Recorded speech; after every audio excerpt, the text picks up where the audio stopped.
Bon, je vois qu'on est presque une centaine maintenant à avoir rejoint le webinaire. Donc, bonsoir à toutes et à tous. On va commencer. Et puis, les arrivants rejoindront en cours de route. Donc, merci à tous et à toutes d'être présents. Aujourd'hui, c'est un webinaire un peu spécial et on est très, très heureux et heureuse de l'avoir conçu. Donc, on est sur un webinaire sur les leviers d'action pour avoir une meilleure représentation de la diversité dans les jeux vidéo. Donc aujourd'hui, on a pas mal d'experts, intervenants et intervenantes présentes qui vont prendre la parole sur ce sujet. Donc là, on parle vraiment de la représentation de la diversité dans le jeu. Donc c'est en fait comment on va favoriser un environnement diversifié et inclusif dans les studios d'un point de vue RH d'abord. Donc en fait, on va vraiment essayer de ce soir parler des leviers d'action qui sont faciles à mettre en place pour des équipes de production. Donc, on parle des designers de jeux vidéo, des artistes, des producers, et aussi d'un point de vue RH, comment favoriser la diversité et l'inclusion à tous les niveaux. Donc, c'est-à-dire tant au niveau du gameplay que de l'organisation du travail même au sein des jeux, au sein des studios et des jeux. Donc les intervenants ce soir vont partager leurs bonnes pratiques, leur retour d'expérience aussi, parce que ça fait des années qu'ils travaillent dans ce domaine-là. Et donc, on va voir ensemble comment changer en fait l'écosystème même des jeux vidéo. Le but, c'est vraiment d'avoir plus de représentation de certaines catégories dans les jeux vidéo et de proposer vraiment une façon plus positive et diversifiée de voir cet écosystème. Donc, ce soir, on a plusieurs intervenants et intervenantes qui sont présentes parmi nous. On a d'abord Judith Tripart, qui est Head of Talent chez OBB. Donc, bonsoir Judith. On a Michael, qui est UX Designer chez Ubisoft. On a Zoé, qui est médiatrice et membre de l'association Game Impact. On a Mary, qui est membre aussi de Game Impact et Junior Narrative Designer. On a également Livia, qui est Trends Manager chez Ubisoft. Charlotte est également présente ce soir. Elle est Game Lead chez OBB. Et on a Thomas, qui est Head of People chez Madbox. Et enfin, on a Jennifer, qui a fondé Afrogameuse et qui est consultante en stratégie digitale. Donc, merci à toutes et à tous pour ce soir. On va commencer dès maintenant avec une première question pour vous, du coup. On parle de représentation de la diversité dans les jeux vidéo, mais quels sont vraiment ces enjeux, en fait, de représenter plus de diversité dans les jeux vidéo? Quel va être l'impact positif d'une meilleure représentation? Je donne peut-être la parole à Michael, du coup, pour nous parler de ces enjeux multiples. Oui, donc effectivement, les enjeux de la diversité dans les jeux vidéo sont multiples. Il y a d'abord un enjeu commercial. Il ne faut pas oublier que le jeu vidéo, c'est un produit qu'on doit vendre. Et plus les jeux seront accessibles et inclusifs, plus on touchera des personnes et des joueurs qui vont aussi se retrouver dans ces représentations, et on va pouvoir créer des vocations chez ces personnes-là qui, plus tard, auront envie aussi de rejoindre certains studios parce que ils ont été représentés. Donc, c'est une sorte de cercle vertueux de la diversité. Donc, ces personnes-là vont aussi venir grossir les rangs des studios et apporter leur sensibilité, leur vision pour créer des expériences plus diverses et plus inclusives. Donc, quelque part, il faut savoir être opportuniste sur l'opportunisme d'un studio et leur faire comprendre aussi que proposer des jeux avec plus de diversité et plus accessibles, c'est aussi vendre un petit peu plus de copies. Et l'autre enjeu qui m'intéresse beaucoup plus quand même, c'est tout l'enjeu éthique et humain. Aujourd'hui, offrir des espaces sécurisants pour les joueurs, pour aider des personnes qui sont soit isolées, soit marginalisées parce qu'elles sont différentes, c'est la responsabilité qu'ont aujourd'hui les développeurs de jeux vidéo. Quand vous êtes différent, et que vous êtes marginalisé par la société, vous allez avoir tendance à vous échapper dans des univers de science-fiction, des univers virtuels. Et il faut à tout prix que ces univers soient accueillants et rassurants. Il ne faut pas qu'ils viennent renforcer les clivages de la société. Donc, on ne se rend pas compte, mais juste une ligne d'une backstory d'un personnage où on va expliquer que ce personnage est peut-être homosexuel ou qu'il a un trouble cognitif, ça peut apporter énormément à quelqu'un qui est mal dans sa peau, quelqu'un qui vit mal son identité ou peu importe. Et ça, c'est un vrai enjeu et une vraie responsabilité qu'ont aujourd'hui les développeurs de jeux vidéo. Voilà. Merci beaucoup, Michael. Est-ce que Livia, tu veux rebondir sur ce que dit Michael, justement? Oui, donc j'abonde complètement dans le sens de ce que dit Michael. Déjà, sur l'enjeu business, c'est évident. En fait, on sait qu'aujourd'hui, c'est un impératif si on veut toucher le public le plus large possible et si on veut que le gaming s'adresse à un public vraiment large et à son potentiel maximum. En fait. Donc aujourd'hui, c'est vraiment une obligation. On sait aussi depuis quelques années, c'est quelque chose qu'on suit de la part des attentes des joueurs et des joueuses, qu'il y a une attente vraiment qui est grandissante sur ces questions de représentation aussi, donc de plus en plus de sensibilisation aussi. On sait que c'est des sujets qui ont commencé à vraiment beaucoup plus émerger en quelques années, là, donc vraiment il y a quelque chose qui s'accélère. Et on sait qu'aujourd'hui, que ça soit en particulier de la part des joueurs et des joueuses les plus jeunes, c'est une attente qui est très élevée. Et donc voilà, c'est effectivement quelque chose auquel on doit répondre aujourd'hui. Et puis aussi l'impact aussi en tant que quel est notre rôle en tant que créateur et créatrice de contenu, se dire qu'il y a un vrai impact dans une production culturelle et on le voit avec le gaming en particulier, mais bien sûr avec tout le reste de l'industrie de l'entertainment, l'impact des rôles modèles c'est énorme. On sait que par exemple il y a pas mal d'exemples rigolos comme le fait qu'après Hunger Games, après la sortie du premier Hunger Games, il y a le nombre de jeunes femmes et de jeunes filles qui s'inscrivaient au tir à l'arc qui a explosé littéralement. Donc voilà, ça a un impact. On sait aussi d'autres choses que, par exemple, le personnage de Dana Scully a été énorme dans le choix de carrière de certaines femmes qui se sont lancées ensuite dans le domaine scientifique. C'est vraiment un rôle modèle, mais qui est cité par une grande majorité d'entre elles. Donc se voir aussi et pouvoir se projeter dans un rôle, rien que par la représentation, en fait, c'est quelque chose qui est très, très, très important et qu'on peut avoir tendance à sous-estimer aussi quand on n'est pas concerné. Donc voilà, pour moi, pour rejoindre aussi ce que disait Mika, c'est vraiment que ce soit sous le prisme fait, de l'impact sociétal, des tendances qu'on est en train d'observer, des attentes conso des joueurs, joueuses et côté business aussi, c'est une évidence en fait aujourd'hui. Oui, totalement. Et en plus, c'est vrai que, comme tu disais, on a besoin de rôle modèles pour représenter en fait toute la société dans son ensemble, quelles que soient leurs caractéristiques. Et en effet, dans les jeux vidéo comme dans les films, les séries, etc., les représentations caricaturales vont avoir un impact aussi sur les personnes. Donc ça, c'est peut-être Zoé, tu voulais en parler, il me semble.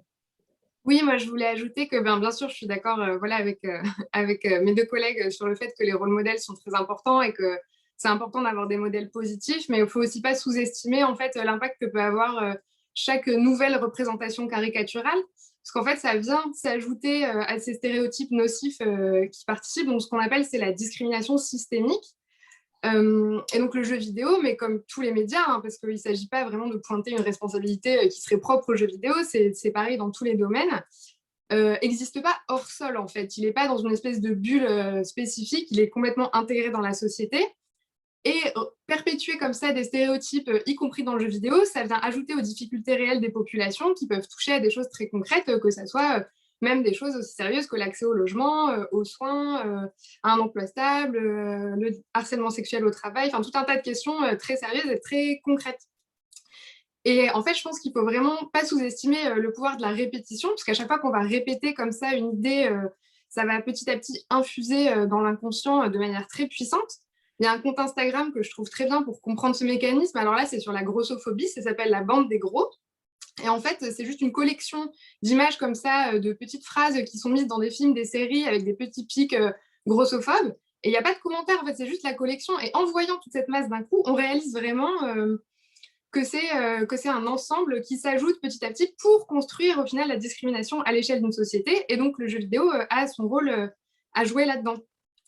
Et enfin, je voulais rajouter que du coup, voilà, on a souvent l'impression quand on aborde cette question qu'on ne peut plus rien dire. On entend beaucoup cette phrase.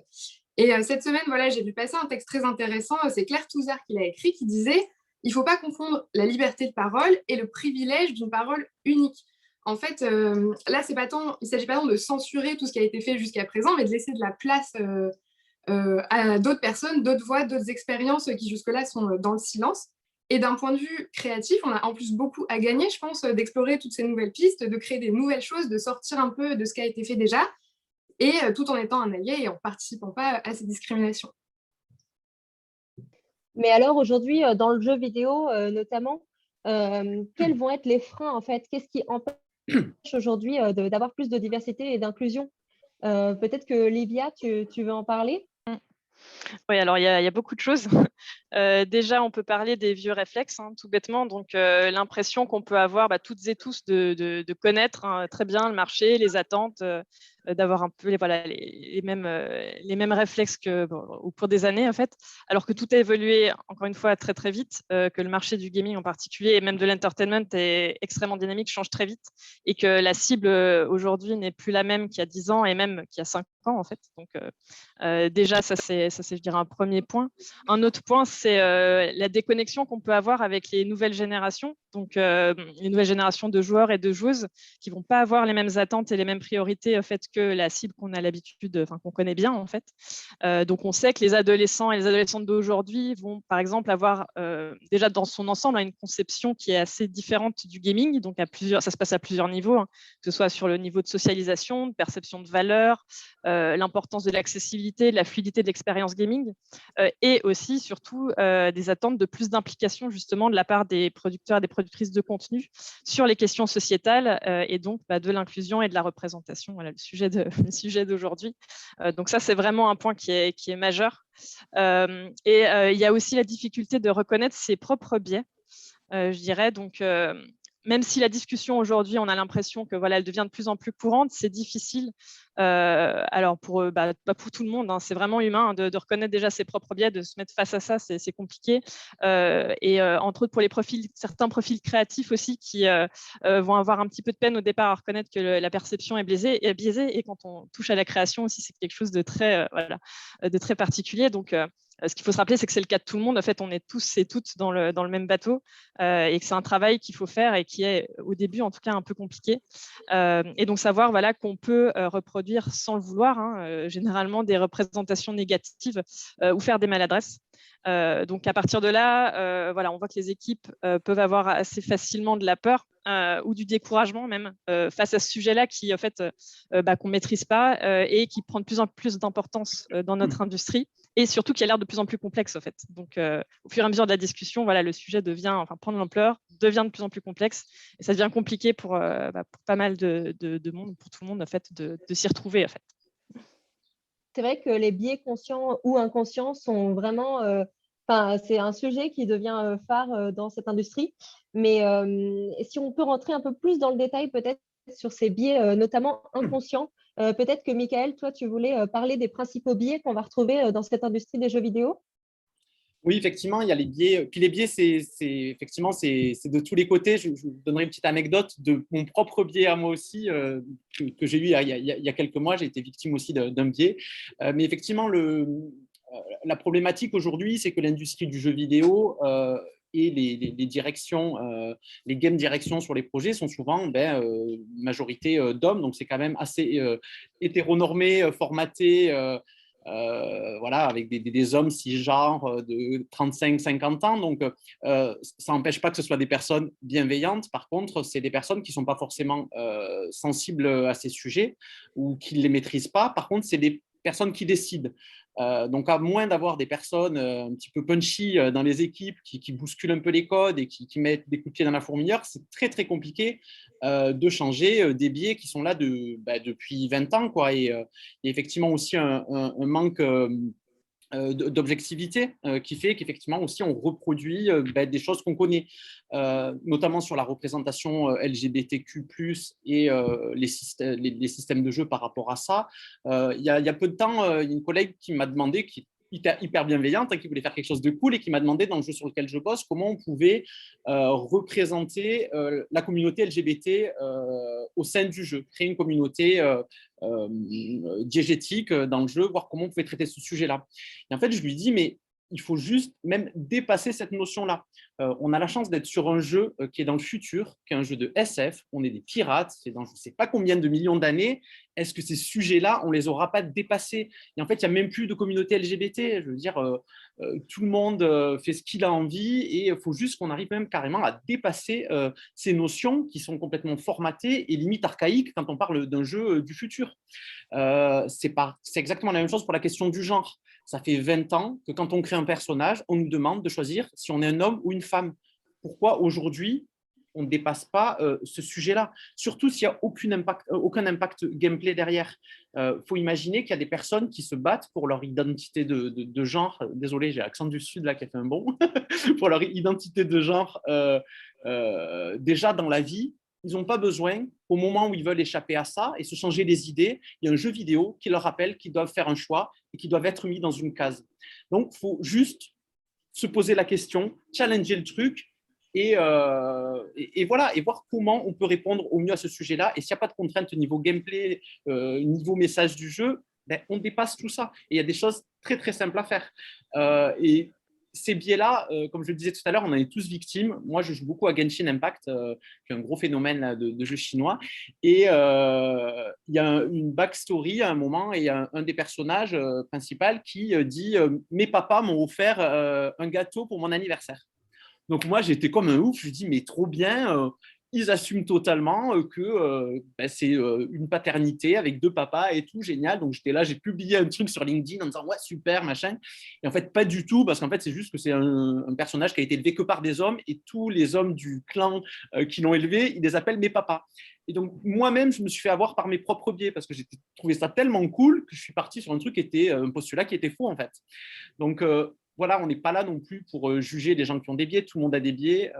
La plupart du temps, les gens sont bienveillants sur ces sujets-là. C'est juste qu'ils vont manquer de connaissances et qu'il faut s'appuyer sur les personnes qui savent de quoi elles parlent, même si elles sont en bas de l'échelle hiérarchique. Et tout le problème est là aussi. C'est-à-dire que ce n'est pas parce que je ne suis pas directeur, je suis peut-être un tout petit designer en bas de l'échelle hiérarchique, mais je sais mieux que toi de quoi je parle parce que je le vis tous les jours. Voilà. Oui, puis il y a une question de hiérarchie, mais comme on se le disait aussi, il y a une question de représentation dans les équipes même de jeu. Oui. Tu me disais que chez Ubisoft, par exemple, il y avait 7% de femmes et 98% d'hommes blancs cisgenres, non? Je crois que c'est à Ubisoft Montpellier, c'est un truc comme ça. Je ne suis pas sûr des chiffres, mais il y a un truc comme ça. Je sais qu'aux équipes de direction sur mon projet, je crois qu'il y a une femme. Oui. Voilà, je dis, mais ils sont très cool, hein, les directeurs sur mon projet. Il y a des personnes qui font très bien tout ça, mais c'est quand même assez flagrant. Et ce n'est pas une volonté du monde du jeu vidéo d'exclure les femmes aussi. Il faut être honnête avec ça. C'est que les femmes ont quand même moins tendance à s'orienter vers des métiers de la programmation ou du jeu vidéo, mais il faut qu'on arrive à faire changer ces choses-là en faisant de la sensibilisation et en montrant qu'on peut être une femme, on peut être gay, on peut être handicapé et bosser dans le jeu vidéo et qu'on aura une plus-value énorme à apporter. Justement parce que être différent, c'est être unique. Donc, c'est aussi gage d'innovation, en fait. Totalement, totalement. Justement, on va rentrer dans le dur du sujet. Je vais vous poser la question et je vais la poser particulièrement à Thomas. Pour toi, quelles peuvent être les premières actions qu'on peut mettre en place facilement, plus ou moins facilement, en tout cas pour adresser ces sujets de diversité et d'inclusion au sein des studios? Ouais, je me mets dans la position d'un RH et particulièrement dans un petit studio. Déjà, je ne pense pas qu'il y ait de solution miracle. Je pense qu'il y a par contre des solutions assez simples à mettre en place. La première chose que je dirais à d'autres RH qui peuvent se poser la question, c'est qu'il ne faut pas attendre. On a tendance à attendre qu'il y ait un premier problème pour réagir, alors qu'en fait, il vaut mieux les anticiper, vaut mieux prévenir que guérir et commencer à mettre en place des actions. Je pense qu'une société qui s'intéresse à ces sujets, elle devient beaucoup plus attractive pour les gens qui sont aussi intéressés. C'est très difficile de créer un environnement de travail inclusif quand vous ne l'êtes déjà pas. Et je me souviens d'entreprises dans lesquelles j'ai travaillé où, après avoir 50 développeurs dans une même équipe, on se dit, mais tiens, ce serait cool d'avoir une développeuse, mais elle n'a sûrement pas envie de travailler tout de suite avec un groupe 100% masculin. Donc, je pense qu'il ne faut pas attendre et prendre des actions directement. Il ne faut pas aussi essayer de régler tout ça tout seul. De temps en temps, il y a des RH qui se prennent pour des super-héros, mais en fait, il y a des gens qui savent mieux qu'eux. Il faut aller poser la question. Moi, pour le coup, j'ai la chance d'avoir des recommandations par Judith qui est aussi là pour m'orienter vers des gens qui connaissent le sujet mieux que moi. et il faut les leverager et aller leur poser la question. Donc, par exemple, nous, on a mis en place une introduction à la diversité. L'idée, c'était de sensibiliser les gens à ce sujet parce que finalement, la culture sur ce sujet est relativement faible chez beaucoup de gens. Donc, c'est important de créer un vocabulaire, des terminologies communes pour que les gens sachent de quoi on parle. Et ça a été un franc succès, même avec des gens qui peut-être avaient une appréhension à l'idée d'aborder des sujets qui sont de temps en temps un peu tabous. Ensuite, il y a des sujets de formation que vous pouvez créer vous-même ou encore une fois, utiliser d'autres sociétés. Mais par exemple, nous, on a formé l'intégralité de nos équipes au recrutement pour que ils se confrontent à comment est-ce qu'ils représentent l'entreprise et comment est-ce qu'on peut représenter cette diversité qu'on a envie de représenter en tant qu'entreprise. Mais aussi, on parlait tout à l'heure de biais avec Mickaël et Livia, aussi les biais dans un entretien. On veut toujours rechercher des gens qui, en tout cas quand on n'est pas formé, qui nous ressemblent parce que ça rassure, mais on va essayer de se confronter à ces biais-là de recrutement pour être plus efficace et du coup aussi créer cet environnement de travail plus représentatif. Et puis ensuite, je pense que les équipes RH devraient aussi toujours se former. Je pense que c'est quasiment devenu légalement obligatoire de se former à traiter des sujets de harcèlement ou de mauvais comportement parce que ça existe et qu'il faut savoir réagir pour montrer que la société dans laquelle vous travaillez ne tolère pas ce genre de choses et qu'il y a une exigence d'être parfait sur ces sujets-là et que les personnes se sentent à l'aise dans leur environnement de travail. Donc, des sujets de formation relativement simples, mais qui sont essentiels à être mis en place. Et puis ensuite, moi, je suis plutôt convaincu que pour avoir un environnement de travail où les gens se sentent à l'aise, il faut que ce qu'on met en place représente nos valeurs. Il faut les communiquer, ces valeurs. Il y a beaucoup d'entreprises qui pensent que simplement les valeurs sont véhiculées par le comportement des gens au quotidien. Je pense que les écrire et les définir et les communiquer, ça permet de plus avoir d'excuses et d'être convaincu de ce qu'elles représentent. Et puis ensuite, de créer des outils qui continuent de partager cette équité, cette transparence. Et par exemple, chez nous, on a mis en place des niveaux de travail dans les équipes qui sont très, très, très, très clairs pour être certain qu'à expérience équivalente, on est traité de manière équivalente, peu importe le background, peu importe le sexe, peu importe différents détails de votre personnalité ou autre. C'est traitement équivalent et c'est ce qui permet d'avoir, je dirais, en tout cas, selon moi, une conviction par les gens d'être traités de manière bienveillante, quoi. Totalement, totalement. Et Judith, Thomas travaille chez Madbox et Judith aussi chez Obibi a mis en place des actions similaires, en tout cas en termes de sensibilisation déjà. Est-ce que tu voulais nous en parler? Oui, bonsoir à tous. Très contente d'être là, vraiment très contente. On a mis du temps à préparer ces échanges et je suis vraiment ravie, je voulais le rappeler. Donc chez Obibi, effectivement, on a mis en place un certain nombre d'actions. Comme Thomas, je pense que la première action indispensable, en fait, c'est de sensibiliser les équipes aux biais et aux stéréotypes. C'est vraiment la base. Et nous, on a lancé en mars une campagne de sensibilisation avec Remixed. C'est des campagnes de communication sur 4 mois grâce à du contenu vidéo et des quiz. Les salariés nous prennent 15-20 minutes de leur temps chaque mois pour regarder ces vidéos, tester aussi leurs connaissances sur le sujet. En plus, c'est fait de façon très, très ludique. On ne le rend pas obligatoire, mais on incite fortement à regarder ce contenu, parce que c'est du contenu sympa. On apprend des choses. On apprend aussi qu'on ne connaît pas tout. Voilà. Donc ça, je trouve que c'est un impact qui est hyper important. Donc, le premier, c'était sur le sexisme. Le second qu'on lance demain, c'est sur le racisme. En mai, ce sera sur les stéréotypes LGBTQ. Et enfin, les stéréotypes concernant la parentalité. Ça existe aussi, parce que nous, on a signé aussi le Parental Act et on incite fortement les seconds parents à prendre leur congé de 4 semaines. Et donc, on veut que ça ne soit pas stigmatisé en interne. Ensuite, la seconde action que je trouve indispensable, ça concerne la lutte contre les discriminations. Et ça va au-delà de la sensibilisation à la diversité, je dirais. Il faut rappeler que le sexisme est un sujet malheureusement qui est très prégnant dans l'univers du jeu vidéo. Thomas et moi, on vient d'un environnement plus large, les startups tech, et je crois que c'était un peu moins prégnant pour le coup dans les startups tech. Là, on est dans un écosystème où c'est un enjeu majeur. Encore aujourd'hui, le SNJV a fait une publication comme quoi il mettait en place une hotline pour les victimes et témoins de violences sexuelles et sexistes. Donc, c'est important de noter qu'on est tous en lutte active contre ce sujet-là.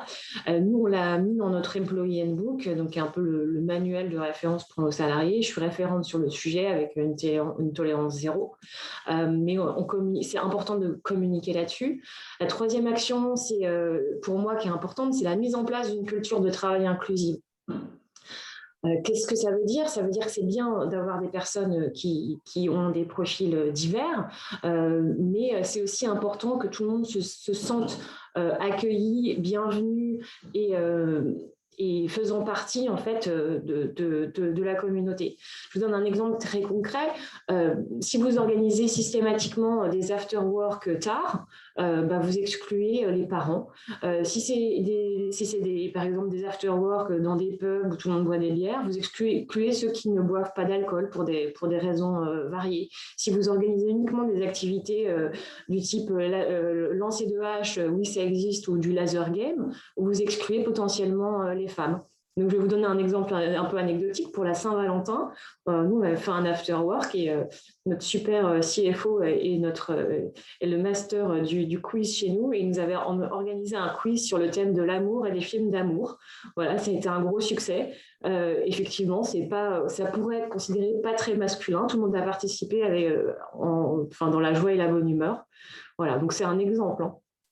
La culture inclusive, donc c'était ma troisième action. Et la quatrième action indispensable pour moi, Thomas en a parlé, c'est d'être hyper proactif sur la diversité des profils recrutés. Parce qu'ils ne vont pas tomber tout seuls. Si vous attendez, si vous mettez juste les annonces sur les sites que vous avez l'habitude d'utiliser, vous allez avoir des profils qui se ressemblent complètement. Donc, ça va commencer par de la sensibilisation en interne, mais au-delà de la sensibilisation à la diversité, ça va être carrément de la sensibilisation ou de la formation au recrutement, à des process de recrutement, notamment pour éviter les biais cognitifs, pour les éduquer à l'utilisation systématique de job scorecards qui vont permettre l'évaluation sur la base de compétences sans laisser la place aux biais. Tout ça, c'est un travail de long cours parce qu'on se laisse vite rattraper par ses habitudes, par ses biais. Puis après, il y a d'autres actions possibles au niveau du recrutement. Il faut diversifier le sourcing. Comment on fait pour diversifier le sourcing? On fait par exemple appel à des communautés spécifiques. Donc, dans les jeux vidéo, on a Women in Games, on a Afro Gameuse aussi, puisque Jennifer est là avec nous, qui va vous en parler. Donc, on va faire appel à des communautés spécifiques qui peuvent aussi vous apporter des profils différents. Faire attention aussi à la rédaction des annonces, parce que la façon dont les annonces sont rédigées peuvent également biaiser ceux qui postulent. Si vous mettez tout au masculin, ça biaise. Et si vous utilisez, à un moment donné, c'était la grande mode, c'était utiliser des mots comme on recherche un ninja du gros hacking, une femme ne va pas forcément se sentir hyper concernée. Donc attention aussi à la rédaction des annonces. Voilà, c'est un ensemble de petits conseils. C'est pas encore complètement exhaustif parce on a peu de temps. Mais si déjà vous mettez en place ces actions-là, vous allez dans le bon sens, je pense. Oui, tout à fait. Merci beaucoup, Judith, pour ce retour d'expérience et tout ce que vous avez déjà mis en place chez OBB. Franchement, je pense que vous êtes pas mal avancé, en tout cas, grâce à toutes ces petites actions. Et c'est vrai que voilà, ça passe par de la sensibilisation, de la formation, du dialogue et la mise en place d'une culture inclusive. C'est vraiment un travail de longue haleine. Peut-être que justement, sur le dernier pan, qui était vraiment le pan du recrutement, Jennifer, toi, tu voulais nous faire un partage d'expérience et parler du sourcing des talents. Yes, alors pour rebondir là-dessus, de mon côté, j'ai déjà entendu des recruteurs justement spécialisés dans le jeu vidéo dire qu'ils avaient du mal à trouver des talents issus de la diversité. Je comprends que ce soit aujourd'hui un challenge, mais c'est vrai que si on ne s'intéresse qu'aux écoles de jeux vidéo ou qu'à son réseau, évidemment, comme Judith le disait, on ne trouvera pas forcément ces talents-là. Donc, je pense qu'il y a vraiment un rôle du recruteur à avoir, d'aller tenter à son tour d'aller chercher ces talents-là qui finalement font le maximum, je pense, pour être visibles malgré les différents obstacles et les freins qu'on a adressés auparavant, les discriminations, les biais inconscients, le fait que le jeu vidéo reste malgré tout un milieu très masculin. Donc je pense que ça joue vraiment d'élargir ces canaux de recrutement, pourquoi pas d'aller voir des cabinets de consultants qui existent et qui sont spécialisés aussi dans ce type de domaine. Chez Afrogameuse, justement, on est en contact avec un cabinet qui s'appelle The Alliance, qui a été fondée par Caroline Chavier et qui est une femme qui travaille sur ces questions depuis maintenant 1 an. Elle a lancé son entreprise. Donc, c'est pour dire que ces cabinets-là, ils existent, et tout comme des communautés de joueuses, de streameuses, de professionnels, comme Afrogameuse ou comme d'autres qui existent également. Je pense qu'un autre levier peut être justement aussi d'essayer d'adresser en fait les talents là où ils se trouvent réellement, et surtout de leur montrer qu'ils sont les bienvenus. Parce qu'on le sait, quand on est une femme, et quand on est une femme issue de minorité aussi, on peut se sentir assez seule dans le monde du jeu vidéo. Et on sait aussi que les femmes postulent moins que les hommes par peur d'être illégitimes, et qu'elles auront tendance à se poser des questions que peut-être les hommes ne pourront pas toujours se poser. Donc, est-ce que je serais bien traitée du fait d'être une femme? Est-ce que je serais bien intégrée d'être une femme racisée? Et je pense qu'aujourd'hui, en France, on balbutie encore un peu quand on parle du recrutement inclusif. Et pendant longtemps, la question des quotas s'est posée, par exemple. Moi, je ne suis pas forcément favorable aux quotas, même si je pense que c'est un levier assez puissant. Mais selon moi, disons que cette diversité, si elle est forcée, elle n'est pas nécessairement productive. Du coup, je serais plutôt pour vraiment, pourquoi pas, essayer de faire des offres dédiées où on indique qu'on recherche une développeuse, c'est ce que disait Judith tout à l'heure, on cherche une développeuse précisément, qu'on recrute des étudiants du jeu vidéo qui se trouvent dans des quartiers populaires, parce que la diversité, elle est là aussi, et que des fois, c'est intrinsèquement lié à la classe sociale. Pourquoi pas mettre en place dans les organisations des programmes de mentorat ou de bourse à destination des femmes issues de la diversité. Donc, en fait, il y a plein d'initiatives, selon moi, qui sont possibles. Dans tous les cas, les talents doivent être adressés. Et c'est comme ça, par exemple, que Afrogameuse a pu naître aussi, parce que dès le départ, les personnes se sont senties concernées, se sont senties adressées. Et autrement, je ne suis pas sûre qu'elle l'aurait vécu de cette manière sinon. Merci beaucoup, Jennifer, pour ce retour d'expérience. C'est vraiment clé. Et justement, donc là, on était vraiment sur la partie plutôt RH, recrutement et équipe aussi diversifiée, sensibilisée, formée. Peut-être que, Chat, pour conclure un peu sur cette thématique, tu voulais prendre la parole sur la sensibilisation, la communication en interne? Ouais, tout à fait. Moi, je rejoins totalement ce qui a été dit ce soir. Je pense que la sensibilisation, c'est vraiment la clé pour démarrer une production qui soit saine et responsable. C'est très important aujourd'hui de pouvoir réénoncer les problématiques auxquelles font face le jeu vidéo au niveau des équipes. C'est le genre de sujet, je pense, et on l'a tous dit ce soir, sur lequel on ne peut pas vraiment surcommuniquer. On n'a jamais assez fait le tour de ce genre de problématiques.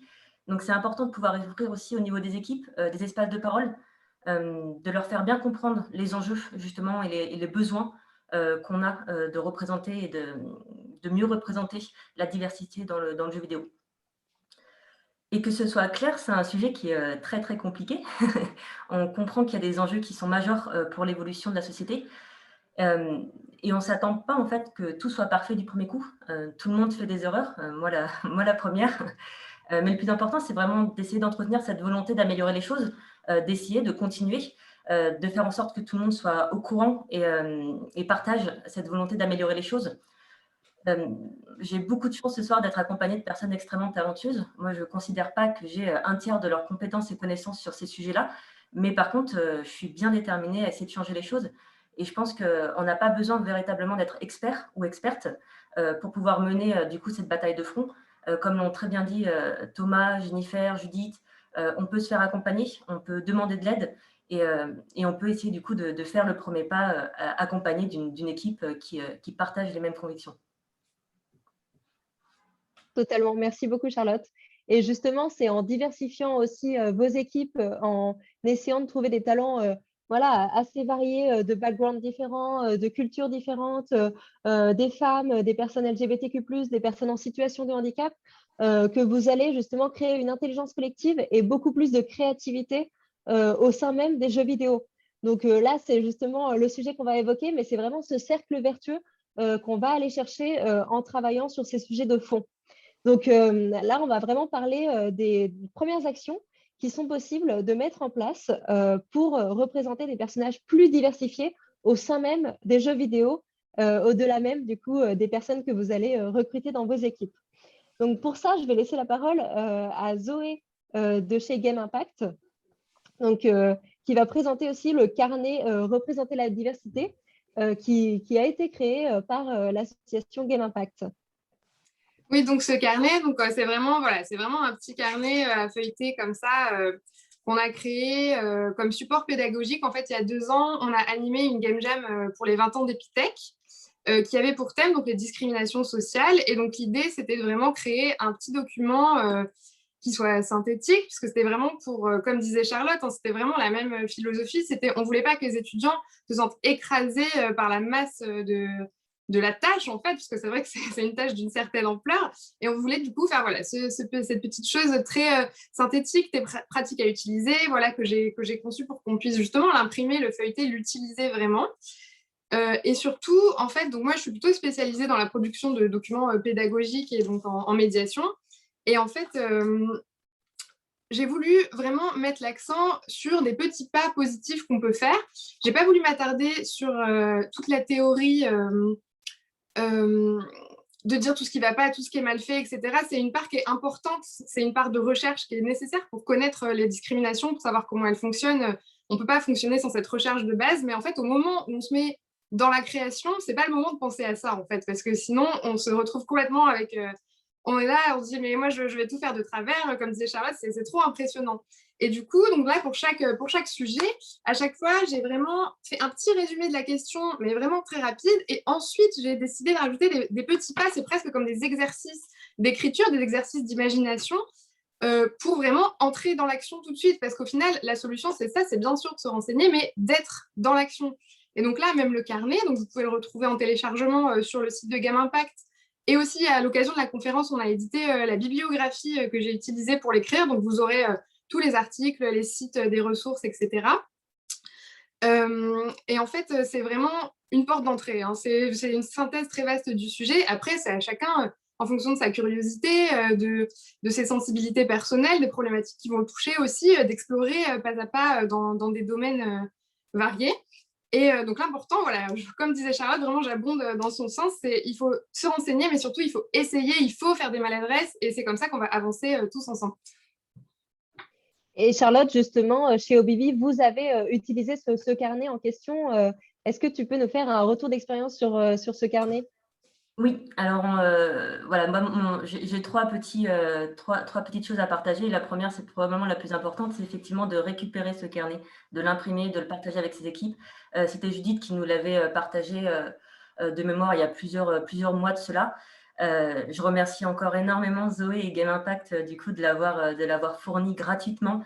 Simon a dû le mettre dans le chat, donc faites-moi plaisir, téléchargez-le et regardez-le et lisez-le. C'est vraiment une super synthèse qui présente les nombreuses questions qu'on se pose et qui nous invite à se poser ses propres questions sur nos propres biais, comme l'ont très bien dit aussi Mika et Livia précédemment. Et ça propose, c'est ça qui est vraiment bien, plein de petites actions simples à mettre en place pour justement avancer sur ces sujets. On travaille aujourd'hui sur une création de contenu à OBB, puisqu'on a des jeux qui représentent des larges panels de cartes personnages à collectionner. Et on peut se servir du coup justement de carnets comme celui-ci, de recherches comme celle-ci, pour pouvoir appuyer notre création de contenu. D'ailleurs, pour cette création de contenu, mon deuxième petit point, ça serait de ne pas se fier à ses impressions. Sur des jeux où on crée plus d'une centaine de personnages, c'est très compliqué de savoir si la représentation, la parité, elle est respectée, si notre jeu il est assez diversifié. Et on peut malheureusement du coup pas se reposer justement sur nos impressions. Ça, c'est notre pire ennemi, puisqu'on a toujours l'impression de faire les bonnes choses et de croire en notre bonté humaine d'avancer sur ces problématiques. Et on se rend compte très souvent que malheureusement, on n'est pas aussi en avance qu'on aimerait l'être. Du coup, il est possible, alors je sais que c'est un peu barbare de dire ça, mais de traquer la diversité dans son jeu en s'appuyant sur des datas, ce qui permet d'avoir en fait un retour beaucoup plus réel, beaucoup plus vraisemblable sur ce qu'on produit dans le jeu et d'assainir la production au fur et à mesure du coup de prendre des actions réelles en s'appuyant sur des faits et non pas sur des impressions. Et enfin, le dernier petit point, après je te redonne la parole, ça sera vraiment une petite parenthèse, mais très importante, je pense, dans ces temps de Covid, c'est le temps de parole. Il y a de nombreuses études aujourd'hui qui démontrent que le temps de parole, il n'est pas distribué de manière complètement équitable dans les équipes. Malheureusement, aujourd'hui, on est à l'ère du virtuel, donc c'est encore plus difficile justement de pouvoir attribuer la parole à l'un et à l'autre. Or, ce sont justement ces points de vue différents qui permettent en fait de construire des univers qui sont beaucoup plus riches, beaucoup plus colorés et qui permettent du coup d'amener ces sujets de diversité et d'inclusion. Du coup, c'est très important d'offrir à chacun un espace qui est bienveillant, un espace de parole où on peut entendre et on peut écouter toutes les personnes qui sont présentes autour de la table. Donc, la best practice serait par exemple d'avoir un maître du temps qui permettrait de distribuer de manière équitable la parole à tout le monde. Et c'est que comme ça qu'on peut cultiver vraiment des espaces où on peut faire du coup fleurir des idées qui sont même très fragiles et très timides, mais qui permet d'attaquer du coup les gros sujets justement de la représentation dans le jeu vidéo. Génial. Génial. Donc ça, c'est vraiment ce que vous mettez en place chez Obibi. Et toi, Michael, chez Ubisoft, donc Michael est UX designer chez Ubisoft dans le studio de Montpellier. Qu'est-ce que tu mets en place au niveau système inclusif pour justement orienter, avoir plus de diversité et d'inclusion au sein même des jeux, notamment au niveau design et narration? Tout simplement s'inspirer de la société d'aujourd'hui et se poser les bonnes questions, notamment effectivement, j'en parlais tout à l'heure sur la création du personnage, faire en sorte que le système ne soit pas excluant. Donc, il y a plein de choses à faire. Il y a aussi s'inspirer de ceux qui le font bien. Il y a de très, très bons élèves, notamment sur la représentation. Moi, je prends souvent l'exemple d'Overwatch, qui pourtant n'est pas un jeu de niche, qui est un jeu mainstream, qui sont très, très bons sur la représentation, qui, grâce aux transmédia aussi, développent l'histoire de leur personnage. Faut savoir qu'aujourd'hui, un héros masculin d'un jeu AAA solo ouvertement gay, ça n'existe pas. Alors, lesbienne, ça existe grâce à The Last of Us et merci à Naughty Dog de s'engager autant sur ces productions. Mais par exemple, Overwatch, il y a un panel de personnages qui est différent, mais il y a quand même Soldat 76 qui peut être considéré comme le héros principal, alors qu'il est gay. C'est plus développé effectivement dans le transmédia, dans les comics, tout ça. Mais il y a aussi des personnages comme Symmetra, qui est atteinte d'un TSA, donc un trouble du spectre autistique, qui est une architecte et un personnage que j'adore, qui est hyper développé, qui a des compétences hyper cool. Donc, ça peut être fait. Effectivement, moi, sur BGE2, ce que j'ai fait, c'est que j'ai développé un système de création de personnages inclusif. Pas de question de genre quand tu crées ton personnage. Et c'est hyper facile. Alors, bien sûr, il y a plein d'autres challenges, notamment au niveau de la narration et d'autant plus en français. Mais même ça, en fait, ça peut être réglé. Il y a plein de choses. Demander au joueur comment il veut qu'on s'adresse à lui ou se débrouiller pour qu'il n'y ait pas d'accord, je ne sais pas. Mais il y a plein de choses. Le tout, c'est de se poser la question et d'essayer de creuser, de discuter avec les personnes concernées. Voilà, quoi. Il y a plein de choses et il y a plein de jeux et quelques studios qui font des choses bien, donc il ne faut pas avoir honte de s'inspirer des choses qui sont bien, quoi. Exactement. Et justement, Mary, toi, tu es narrative designer chez Game Impact, donc peut-être que tu peux nous en dire un peu plus sur la narration en fait au sein même des jeux, notamment sur l'utilisation des pronoms inclusifs, peut-être? Oui. Du coup, moi, je suis directement concernée en plus, parce qu'on n'utilise jamais dans les jeux en français le pronom IL, qui est l'un des pronoms neutres les plus utilisés par les personnes non binaires. Et comme l'a dit Mika, c'est assez difficile dans notre langue parce que toutes les langues latines, dont nous faisons partie, sont très genrées. C'est-à-dire que tous nos mots ont un genre qui leur est attribué. Du coup, des techniques simples qui peuvent se mettre en place, c'est avoir l'habitude de tout écrire à l'inclusif, en mettant il, elle et en commençant à mettre il, pourquoi pas. Demander au personnage comment on s'adresse à lui, pas sous forme de c'est quoi ton genre, mais sous forme de tu préfères qu'on s'adresse à toi comment. Est-ce que tu préfères il, est-ce que tu préfères elle, est-ce que tu veux qu'on dise les deux, est-ce que tu veux qu'on essaye de genre neutre. Mais ça, c'est encore une autre question qui est un peu compliquée. Et en dehors de ça, il y a aussi d'autres astuces un peu pratiques à mettre en place. Utiliser des tournures de phrases qui vous permettent de ne pas utiliser d'adjectifs genrés. Par exemple, préférer un personnage qui dira, au lieu de dire « tu es très doué », qui vous oblige à mettre de l'inclusif, « tu as beaucoup de talent ». Et voilà, vous avez enlevé le genre. Utiliser un maximum des mots épicènes, c'est-à-dire des mots qui s'écrivent de la même manière, quel que soit le genre de la personne à laquelle vous vous adressez. Par exemple, préférer artiste à dessinateur, dessinatrice. Voilà, c'est une petite astuce toute simple. Vous pouvez aussi, et ça c'est quelque chose qui est fait notamment dans la série des Dragon Age et des Mass Effect, faire que tous les personnages non joueuses de votre jeu s'adressent à votre personnage par le nom qui lui a été choisi au départ. Donc dans Mass Effect par exemple c'est Shepard, donc c'est tout le temps le Commander Shepard ou le Commandant Shepard en anglais, quel que soit le genre que vous choisissez, ou dans Dragon Age, vous êtes héros de Kirkwall dans le 2, quel que soit votre genre, les gens s'adresseront à vous de cette manière-là. Et ça, c'est des petites astuces qui ont déjà été mises en place, comme vous pouvez le voir, même dans des jeux qui sont reconnus, parce qu'on ne peut pas dire que Dragon Age et Mass Effect ne s'est pas fait une place quand même dans l'industrie.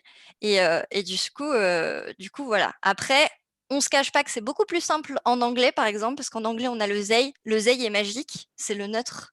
Voilà. Mais en plus, dites-vous que ça peut vous faire gagner au niveau de la traduction, d'écrire à l'inclusif. Ça fait une seule traduction avec peut-être parfois un peu plus de mots.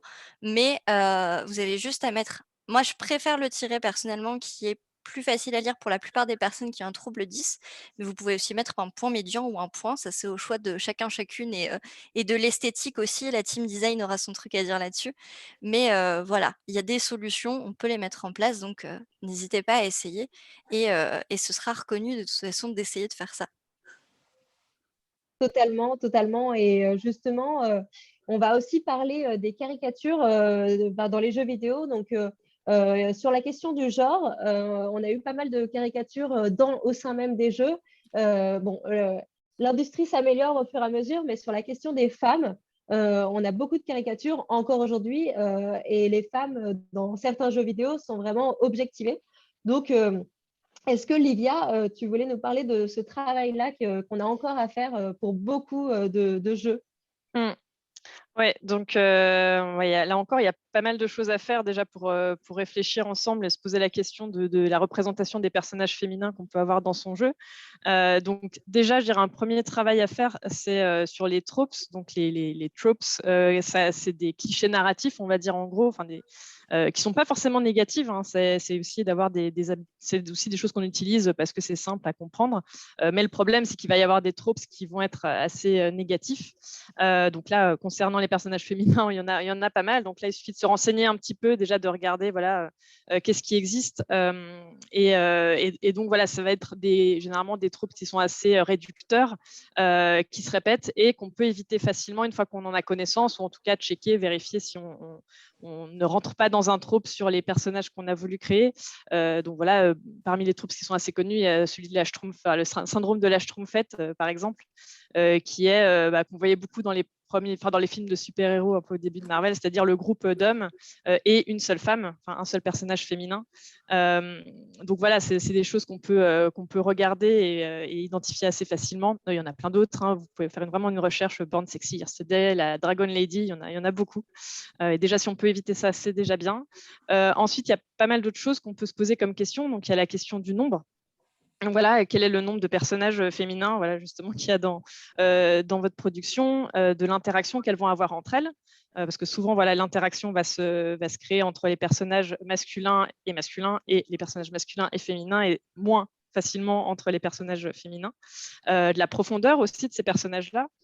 Donc là aussi, voilà, il y a pas mal de questions qui peuvent aider quand on veut évaluer cette question-là. Donc, quel est le nombre de personnages féminins dans mon contenu? Quel est leur temps de parole aussi? Donc là, il y a un exemple qui est assez frappant. Par exemple, si on prend le Star Wars, alors je crois que c'était le 8, donc le premier du reboot, quoi, où on voyait ce personnage féminin lead enfin, super, génial. Bon, il y a eu pas mal de polémiques aussi à l'époque, mais en tout cas, ça avait l'air d'être une avancée. Et au final, quand on regarde le temps de parole féminin dans ce film, c'est moins de 30%. Voilà. Donc les anciens Star Wars d'avant, c'était plutôt 90% de temps de parole masculin, donc il y a quand même un progrès, mais ça veut dire que même avec un lead féminin, même avec une posture qui a l'air quand même ça très forte, derrière, c'est les hommes qui parlent le plus. Et c'est ce qui arrive quand on a généralement ce qu'on appelle, ce que je disais tout à l'heure, le syndrome de la schtroumpfette. Donc voilà, se poser la question du temps de parole, c'est aussi important. Est-ce que les personnages féminins ont une intériorité? Est-ce qu'elles sont amenées à évaluer au cours de l'histoire? Voilà, donc ça aussi, c'est des points importants. On a beaucoup parlé du Bechdel test. Je pense que la plupart d'entre vous en ont entendu parler. Donc, c'est vraiment ce test qui vise à voir si le contenu est inclusif ou pas, en tout cas en termes de personnages féminins. Donc, avec 3 questions très simples. Donc, est-ce que dans mon contenu, il y a 2 femmes qui sont nommées, qui parlent ensemble et qui parlent d'autre chose que d'un homme ou de quelque chose en rapport avec un homme? Donc voilà, il y a beaucoup de questionnements de recherche aujourd'hui qui remettent en question, qui disent que le Bechdel test aujourd'hui n'est plus suffisant. Donc je vous posterai peut-être un lien vers un article qui réfléchit à ça justement en se disant aujourd'hui, notamment en termes d'intersectionnalité, le Bechdel test n'est plus suffisant. Donc se poser d'autres questions, c'est-à-dire est-ce que c'est une femme qui a écrit et réalisé le contenu? Est-ce qu'il y a une femme racisée? Est-ce qu'elle est en position de pouvoir? Est-ce qu'elle parle plus de 5 fois? Est-ce qu'elle parle anglais? Donc là, c'est dans le cas des productions américaines. Est-ce qu'elle n'est pas sexualisée, etc., etc. Donc voilà, on commence vraiment à se rendre compte qu'il y a beaucoup plus de dimensions que ça à prendre en compte. Donc, en effet, c'est comme on le disait, c'est un sujet qui est évidemment complexe et qui est voilà, c'est pas simple à aborder, mais par contre, il y a énormément de pistes. On peut commencer par certaines pistes pour que ce soit plus simple. Et l'une des premières, ça va être peut-être d'interroger en fait les personnes directement concernées. Est-ce que Charlotte, tu voulais en parler justement de où commencer en fait pour prendre en compte ces sujets-là et éviter les écueils? Oui, ouais. Comme a très bien dit Livia, je pense que le test de Bechdel, il doit être mis à jour. C'est impératif aujourd'hui si on veut toujours être toujours plus inclusive, encore une fois, dans nos démarches. C'est définitivement un bon départ. Il faut bien commencer quelque part et c'est déjà 3 simples questions qui ont l'air vraiment très banales, mais qui démontrent quand même une réelle problématique sociétale qui, encore une fois, évolue. Donc, il faut rester optimiste malgré tout, mais il y a encore beaucoup de travail à faire. On rappelle que ce n'est pas un sprint, ça va être un marathon de longue haleine, donc il faut prendre son temps et aborder les choses une par une, mais il faut bien commencer quelque part. Et du coup, oui, comme tu disais, une chose qui peut être intéressante, c'est de demander l'avis aux femmes qui nous entourent, que ce soit nos mères, nos sœurs, nos collègues, nos amis, nos conjointes, peu importe. Mais en tout cas, demander aux femmes et aux personnes concernées plus globalement comment elles se sentent et est-ce qu'elles se sentent correctement représentées dans les personnages qu'on crée, qu'on dépeint dans le jeu vidéo. Faire appel aux personnes concernées, c'est très souvent, comme tu as très bien dit, une très bonne pratique pour éviter les écueils. Et c'est la moindre des choses quand on veut les mettre au centre de nos histoires, qu'elles se sentent incluses et bien représentées. Totalement, oui. Et justement, dans le même sens, dans la même idée que Charlotte, je crois que Mary avait une bonne pratique qu'on peut mettre en place en France, mais qui n'est pas encore hyper répandue et qui nous vient tout droit d'Amérique du Nord. Est-ce que tu veux nous en parler? Ouais, comme l'a dit Charlotte, faire appel aux personnes concernées, en fait, c'est tout simplement, quelque chose qu'on appelle avoir une personne qui fait du sensitive reading. Donc un ou une sensitive reader, c'est-à-dire une personne ou parfois ça peut être un groupe de personnes concernées par un sujet, que vous souhaitez aborder. C'est des personnes qui seront, à même de, du coup, vous conseiller sur les représentations et même parfois si vous voulez aborder, par exemple, des événements traumatiques, ça peut être bien de consulter des personnes qui ont connu ces événements pour savoir le faire sans choquer, pour savoir aussi comment mettre vos triggers/content warning pour que les personnes qui éventuellement n'aimeraient pas se confronter à ça puissent s'y attendre. Voilà, c'est hyper important en fait que les personnes concernées par certaines choses importantes, que ce soit au niveau de l'inclusivité ou au niveau des traumatismes, puissent en fait venir parler. Je prends un exemple concret. Si vous allez voir un ou une sensitive reader qui fait partie de la communauté LGBT et que vous souhaitez dépeindre des personnages de la communauté LGBT et que vous voulez forcément mettre un moment d'agression, peut-être que la personne va vous dire bah, en fait, on en voit partout, ne faites pas ça, et vous donner des conseils sur d'autres méthodes pour aborder le sujet des personnes de la communauté LGBTQIA+. Donc voilà, c'est pas une habitude qu'on a, surtout dans le domaine du jeu vidéo. Ça se fait un petit peu en littérature en France, mais c'est relativement rare. Par contre, en Amérique du Nord, ça se développe et je trouve qu'on a beaucoup à gagner par rapport à ça, parce que c'est faire aussi rentrer les personnes qui, comme on l'a dit au tout début, sont minorisées dans l'industrie, leur donner une porte d'entrée supplémentaire vers l'industrie. Et bah, pour moi, c'est indispensable actuellement. Totalement, oui. Mais c'est vrai que comme on l'a beaucoup vu, au final, les hommes sont majoritaires dans l'industrie du jeu vidéo, mais par contre, on a aussi un questionnement en ce moment qui est très intéressant sur la représentation aussi des héros, notamment des hommes qui ont une virilité en fait exacerbée. Est-ce qu'il n'y aurait pas d'autres manières de représenter les héros et les héroïnes aussi, en fait, plutôt que à travers leurs caractéristiques, on va dire, complètement stéréotypées, en fait? Est-ce que, Michael, tu veux nous en parler? Ouais, je vais même rebondir aussi sur le temps de parole des femmes. Alors effectivement, c'est vrai dans les jeux vidéo, mais c'est vrai tout court dans la vie. Moi, j'ai des collègues féminines non, qui m'ont déjà dit qu'elles se faisaient constamment couper la parole en meeting et que c'était pas malveillant, c'était même inconscient, mais c'était assez systématique. Et elle m'a dit quelque chose qui m'a vachement marqué. Elle m'a dit, tu es peut-être gay, mais tu as la chance d'être un homme. Donc ça m'a, alors je rigole, c'est pas rigolo, mais ça m'a beaucoup marqué.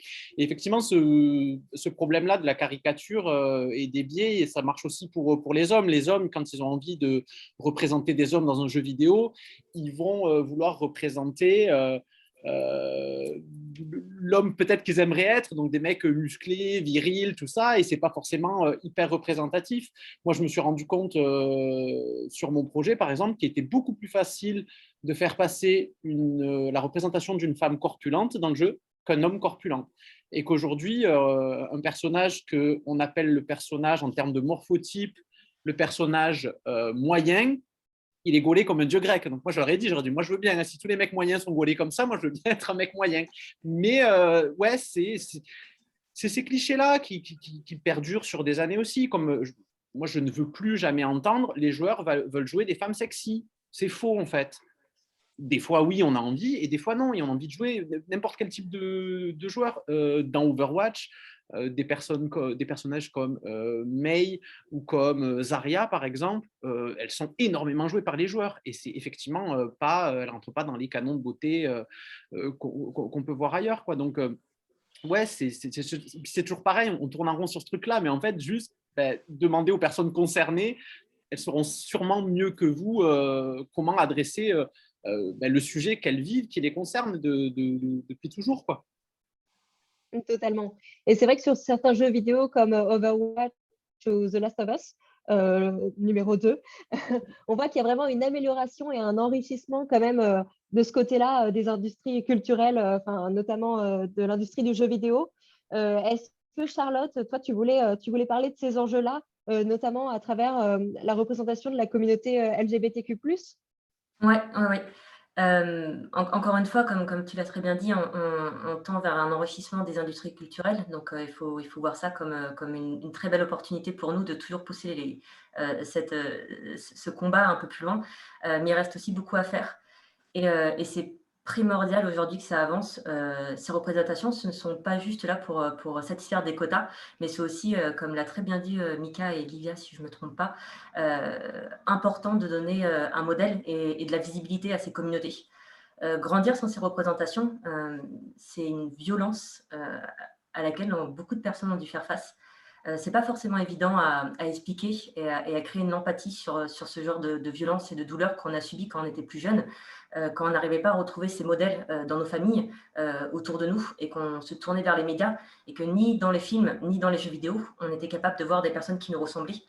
au point de se poser des questions qui sont assez dramatiques et que personne ne devrait avoir à se poser. Si on ne se voit pas, est-ce qu'on a raison d'exister? Est-ce que j'ai ma place dans cette société et plus globalement sur cette terre?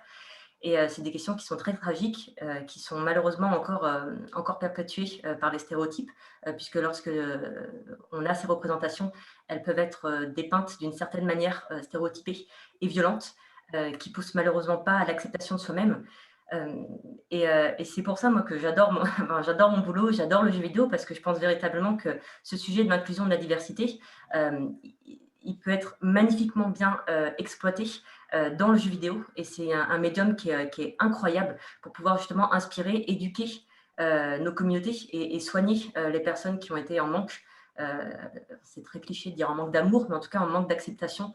Et c'est primordial aujourd'hui qu'on aborde tous ces sujets pour ces excellentes raisons. Donc, voilà, si je ne vous ai pas convaincu là, je ne vois pas ce que je peux dire de plus. Donc, ce soir, vous signez tous la charte et demain, vous avez tous mis en place les petits trucs et astuces dont on a parlé ce soir. C'est obligé. Amen. Ouais. Oui, c'est très vrai. Et justement, au niveau représentation, pendant longtemps, on a eu un gros manque de représentativité de la communauté LGBTQ+. Et aujourd'hui, on voit que les choses vraiment s'accélèrent, notamment depuis 2-3 ans. Est-ce que, Lydia, tu voulais nous en parler? Notamment, on voit sur certaines plateformes de streaming comme Netflix, on a vraiment une accélération de cette inclusion. Oui, Qu'est-ce que tu en penses? nous, c'est vraiment quelque chose qu'on suit de près dans l'équipe Trends chez Ubisoft. Donc, c'est vraiment voir ce qui se passe en tant que dans les tendances entertainment, donc séries, cinéma, etc. Parce qu'on sait que les joueurs et les joueuses, ce sont des gros consommateurs et consommatrices d'entertainment. Donc, ils vont voir aussi ce qui se passe à côté. Ils vont avoir les mêmes attentes, voilà, qu'on fasse au moins aussi bien, voire mieux dans notre industrie. Donc, c'est normal qu'on soit au même niveau. Donc, voilà, on suit vraiment ce qui se passe. Et c'est vrai que voilà, les plateformes de streaming, elles ont joué un gros rôle quand même, donc notamment Netflix, même si tout n'est pas parfait, encore une fois, mais en tout cas, Netflix a joué un gros rôle dans ce changement, justement, dans cette amélioration des représentations, voilà, qui étaient quand même assez invisibilisées dans les autres médias avant. Donc, ils ont amené vraiment notamment une meilleure représentation LGBTQ+. Et aussi, ce qui est vraiment important, c'est de mettre, avec cette volonté aussi de mettre les personnes concernées derrière la caméra à l'écriture. Donc, on pense aux gros deals Netflix qui ont fait beaucoup parler, voilà, les méga deals, plusieurs millions voilà, de dollars avec Ryan Murphy notamment, puis Janet Mock.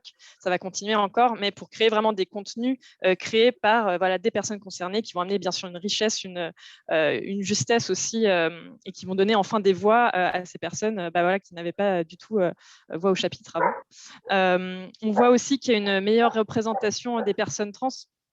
Donc, alors que l'historique était problématique et il est encore problématique voilà, dans certaines productions, pour Hollywood comme pour les séries, avec notamment le cast d'acteurs et d'actrices cisgenres pour jouer des personnes trans, quelque chose qui se faisait beaucoup, enfin qui était quasiment la seule pratique à l'époque. Et là, en quelques années, on voit que c'est en train de changer, avec aussi voilà, moins de clichés voilà, narratifs qui sont voilà, très problématiques sur la représentation des personnes trans. On voit aussi de plus en plus l'apparition de personnes non binaires dans les personnages, plus de personnages bisexuels, la sexualité aussi qui commence à être enfin représentée. Donc, tout à coup, voilà, en quelques années, ça commence enfin à être visibilisé dans l'entertainment. Et ça aussi, c'est quelque chose qu'il faut qu'on prenne en compte dans le gaming, parce que c'est une attente que les gens vont avoir. Et puis, ce qui est intéressant aussi, c'est qu'on retrouve ce développement aussi bien du côté des séries adultes, mais aussi de plus en plus sur les contenus ados et kids. Et ça, c'est très, très important pour les contenus ados et enfants, que ces représentations-là, elles existent, et pas que dans les contenus adultes, bien sûr.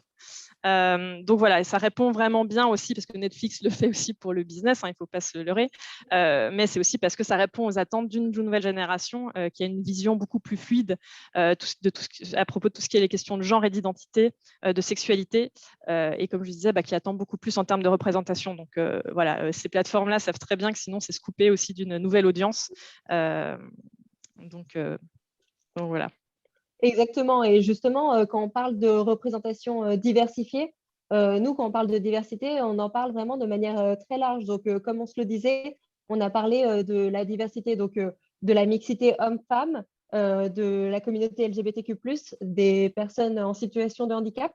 Il y a aussi vraiment cet enjeu de la représentation ethnique plus variée dans le jeu vidéo et surtout moins stéréotypée, pardon.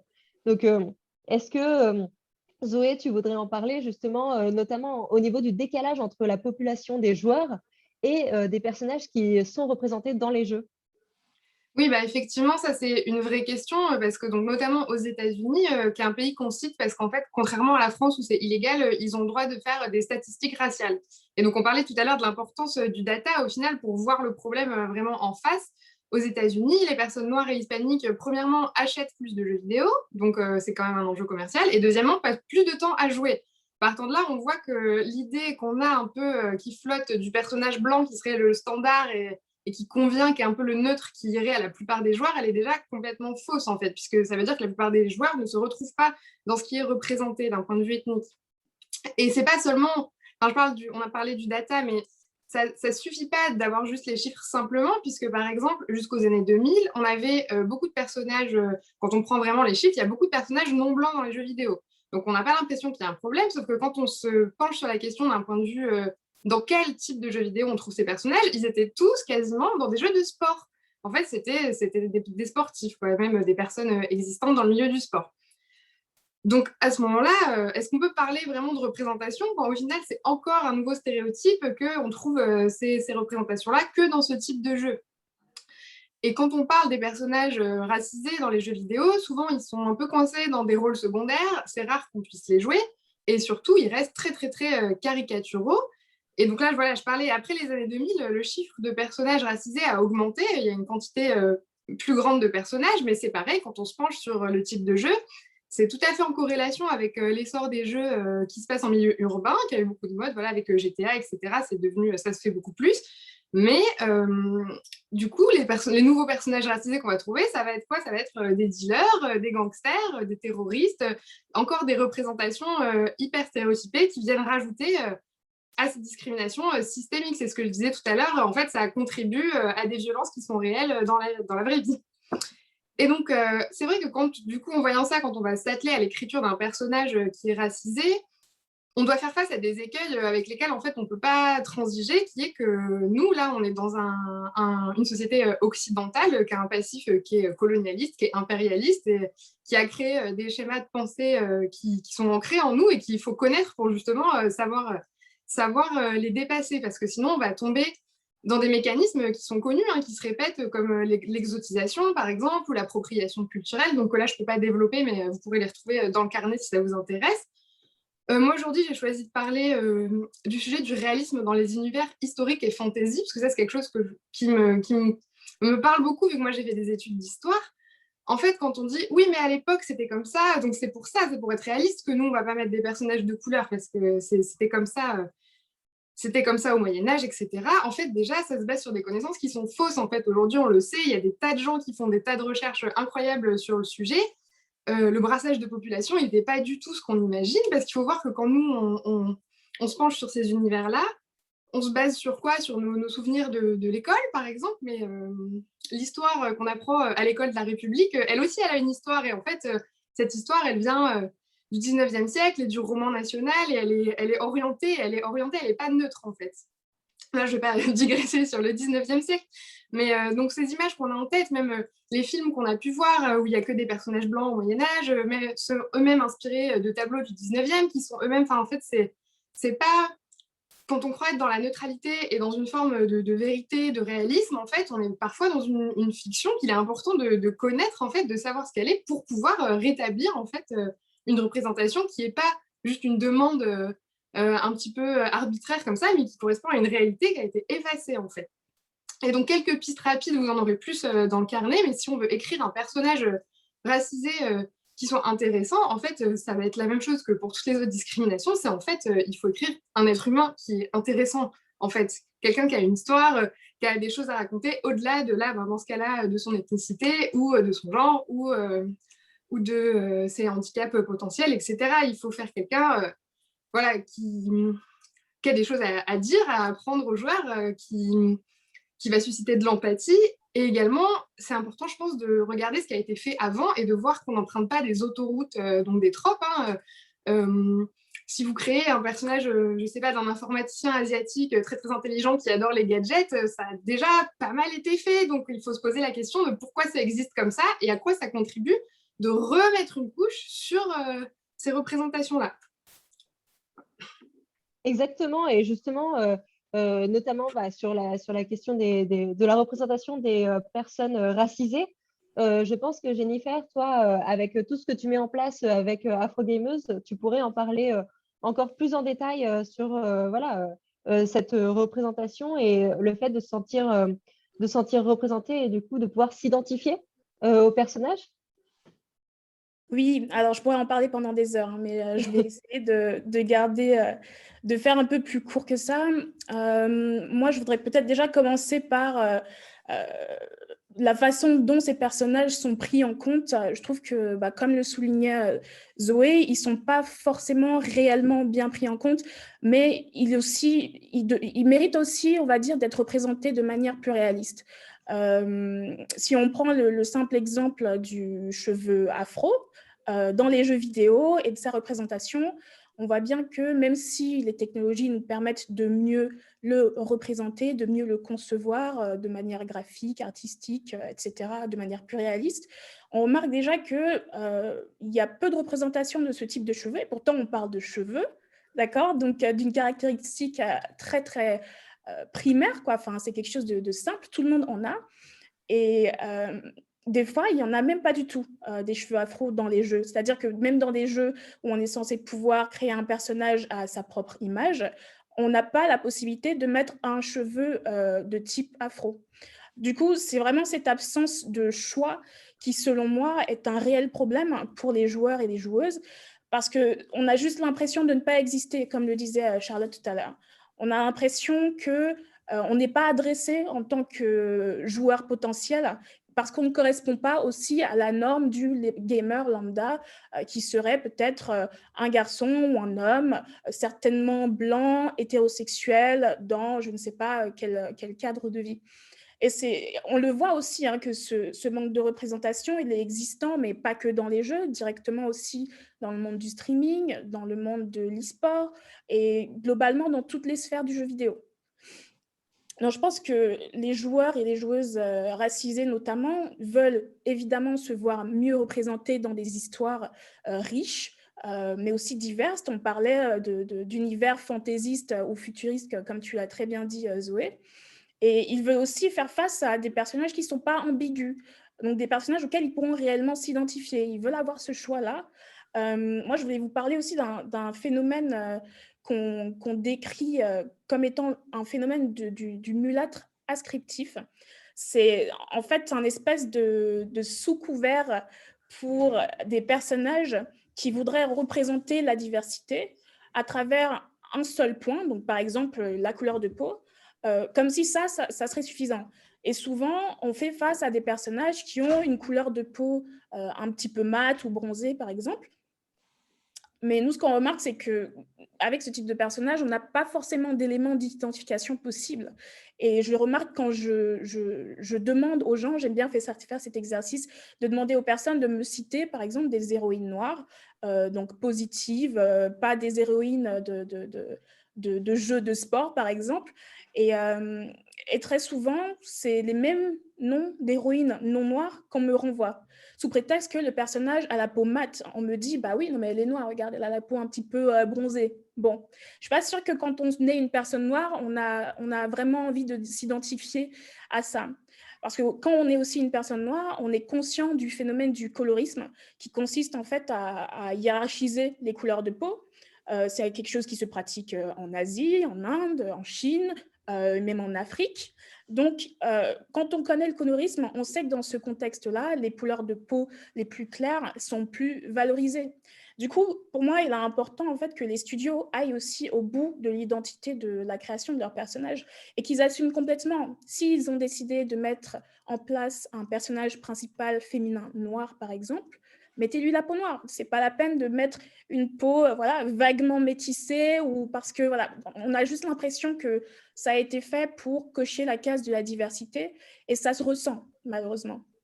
Et pour faire ça, pour arriver à avoir une justesse dans cette représentation-là, je pense que c'est important, comme on l'a dit et martelé, hein, de faire appel aux personnes concernées parce que c'est vraiment la clé de les intégrer dans tout le processus de création du personnage. Je voulais juste finir sur une autre chose qui pour moi est assez importante aujourd'hui, c'est qu'on parle évidemment de la représentation ethnique, mais on oublie aussi d'adresser le fait que des personnages, même les personnages racisés, peuvent, on va dire, arborer plusieurs cases. J'aime pas trop parler de cases, mais juste parce qu'on est une personne issue des minorités, ne veut pas dire qu'on ne peut pas appartenir à d'autres cases. Par exemple, moi, je suis une femme, je suis également une femme noire. Je pourrais éventuellement être une femme trans, ou alors handicapée, ou alors musulmane. Et des fois, l'ethnicité peut aussi déterminer l'identité religieuse. Et dans les jeux vidéo, moi, j'ai rarement vu, par exemple, des femmes musulmanes, noires ou non noires d'ailleurs, qui soient voilées dans les jeux vidéo, sauf pour ceux qui, évidemment, perpétuent des stéréotypes négatifs liés au terrorisme, etc. Donc, c'est pour dire que, en fait, nous faisons tous partie de ces fameuses cases qui peuvent aussi être importantes à mettre en avant parce qu'elles reçoivent encore moins d'attention et de représentation, ces cases-là. Totalement. Merci beaucoup, Jennifer, pour ce retour d'expérience et ces quelques pistes intéressantes qui, en effet, il y a très peu de jeux vidéo, je pense, où j'ai vu cette représentation, en tout cas ethnique, vraiment assumée et voilà, existante, tout simplement. Donc c'est super important. On va maintenant passer redonner la parole à Michael. Michael aussi, qui a eu son statut de travailleur handicapé il y a très peu de temps chez Ubisoft et qui du coup va nous parler aussi de l'accessibilité même des jeux vidéo et aussi de la représentation du handicap dans le jeu vidéo. Donc en fait, vraiment pour le coup, pour la question du handicap, il y a plusieurs enjeux, vraiment celle de la représentation et celle aussi de l'accessibilité pour tous les types de handicap. Oui, donc effectivement, comme tu le dis bien, il y a deux sujets sur la question du handicap. Il y a le premier qui est l'accessibilité des expériences qu'on propose et des jeux. Et le second, c'est la représentation des personnes en situation de handicap. Alors moi, concernant l'accessibilité, ce que je dénonce, c'est ce que j'appelle, moi, l'élitisme cognitif et intellectuel. Parce qu'en tant que UX designer et personne atteinte d'un handicap cognitif, j'estime qu'on doit développer des jeux accessibles à tout un chacun. Donc, peu importe ses capacités, qu'elles soient les capacités cognitives ou physiques. On a tendance des fois à oublier, par exemple, tout ce qui va être handicap, ce que j'appelle les handicaps invisibles, donc qui peuvent concerner les TSA, donc les troubles du spectre autistique, tous les 10 et le TDAH. Donc moi, je souffre d'un TDAH, par exemple. En fait, les jeux doivent s'adresser aussi à ces types de joueurs. J'ai une très bonne anecdote que je raconte souvent par rapport à ça. Vous savez, dans le jeu vidéo, on fait des playtests. Donc, on fait tester certaines mécaniques de jeu à des joueurs. Et il arrive que les joueurs ne comprennent pas certaines choses. Et à un retour de playtest, la personne qui s'occupait des playtests disait au game designer, faisait des retours au game designer en charge de la feature qui était testée.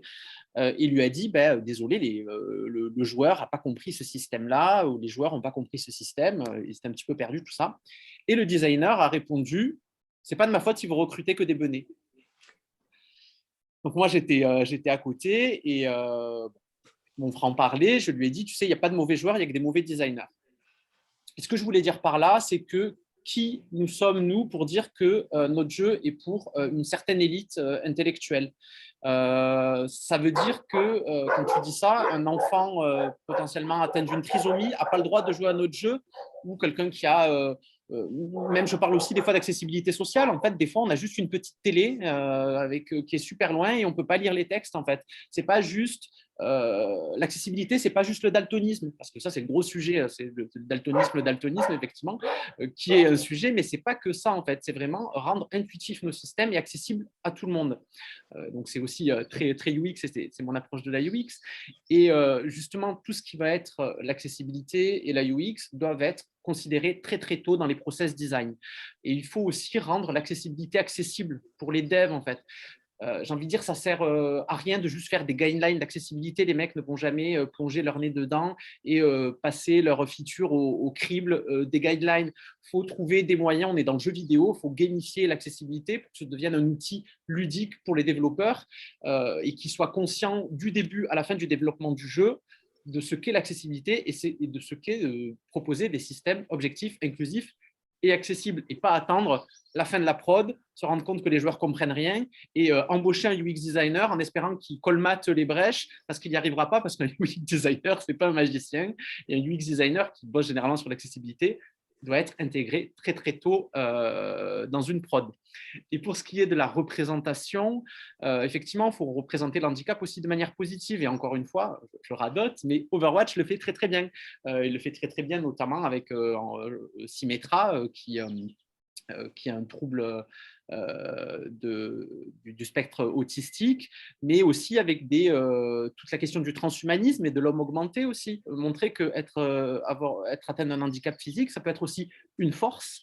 Avoir un profil Asperger, par exemple, aussi, ça peut avoir on peut être très très bon dans quelque chose. J'ai vu un documentaire la dernière fois sur les cafés joyeux et sur les TSA, tout ça.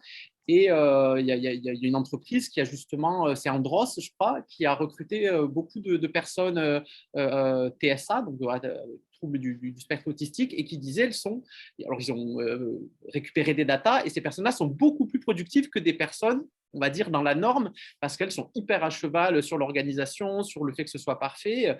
Et en fait, il faut se dire que quelqu'un qui a potentiellement un handicap a surtout une unicité qu'on va pouvoir exploiter dans le bon sens du terme et apporter quelque chose de différent, d'unique, mais qui sera peut-être beaucoup plus puissant que quelqu'un d'autre. Et toute la question est là, en fait, c'est puiser dans la différence pour en faire quelque chose de positif. Nous, sur BGE2, j'arrête pas de le marteler, mais notre jeu, c'est la métaphore de l'handicap. On joue un personnage qui, à la base, a été jeté à la poubelle parce qu'il avait un défaut physique. Et le but du jeu, ça va être de devenir la plus grande légende pirate du monde. Donc, en fait, notre jeu, c'est juste l'histoire de la revanche d'une personne handicapée sur la vie, en fait. Et c'est pour ça qu'il faut prendre ces sujets-là à cœur et les traiter très, très tôt, quoi. En effet, et tout ce que tu viens de dire sur la représentation, ça vaut pour les personnes en situation de handicap, mais aussi pour toutes les minorités de manière très générale. Donc, merci beaucoup pour ton retour d'expérience. Merci à tous et à toutes d'être restés jusqu'à maintenant, parce qu'on est encore plus de 150 spectateurs, enfin 140. Donc, c'est vraiment génial. Je pense que tous ces retours d'expérience apportent énormément dans la réflexion pour plus de diversité et d'inclusion dans les jeux vidéo. Et on arrive maintenant à la fin du webinaire. On va parler, pour conclure, du rôle du marketing. Voilà, si on a réussi à avancer sur ces sujets de diversité et d'inclusion, comment communiquer et comment intégrer aussi ces questions-là au niveau des équipes marketing. Donc, pour ça, je vais laisser la parole à Livia. Oui, c'est un sujet super important, en fait, le marketing, et qu'on peut avoir tendance à sous-estimer dans les questions justement de représentation, alors que c'est un rôle vraiment très important. En fait, c'est vraiment la vitrine du contenu, donc c'est un certain type de message qui va être poussé de façon plus ou moins subtile, et après, sans le vouloir, on peut, par un asset, par un trailer, on peut exclure par la communication et faire du coup que le jeu donne l'impression de ne pas avoir une démarche inclusive ou de ne pas donner l'impression que tout le monde est bienvenu dans ce jeu-là, juste avec un trailer, juste avec une bande-annonce. Donc, par exemple, si un trailer met en avant que des personnages masculins blancs, implicitement, on envoie le message que tout le monde n'est pas concerné par le jeu. Donc, là où, si je me vois représentée dans le trailer, si je me sens représentée, une partie de moi va se sentir ciblée par la proposition. Ça semble assez bête comme ça, mais au fait, c'est vraiment super important. Pour parler d'un exemple perso, par exemple sur Overwatch, on va parler beaucoup d'Overwatch ce soir.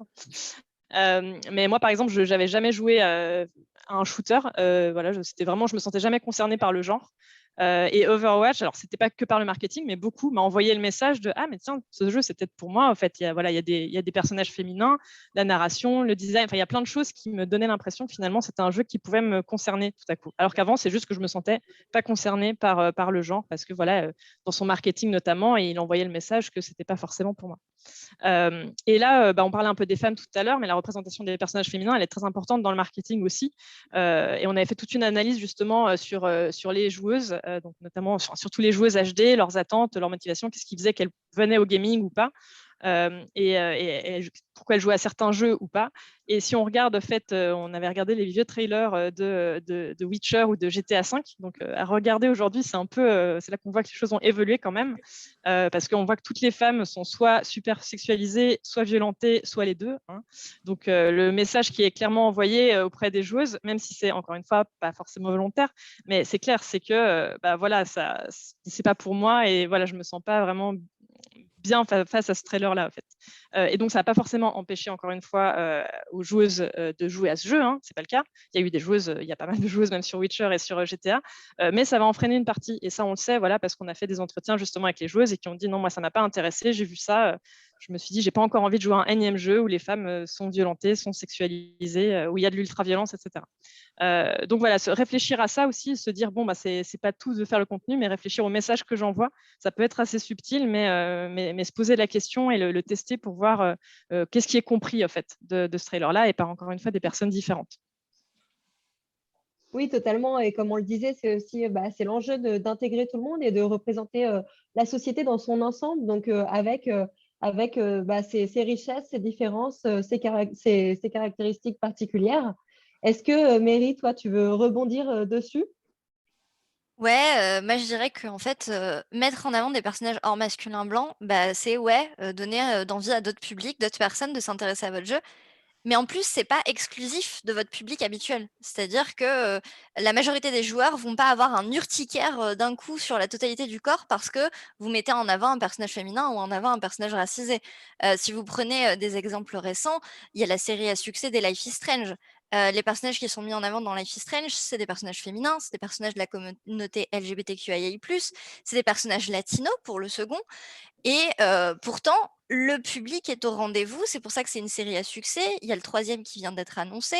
On peut aussi citer, Horizon Zero Dawn qui a très bien marché, qui va avoir son 2e opus.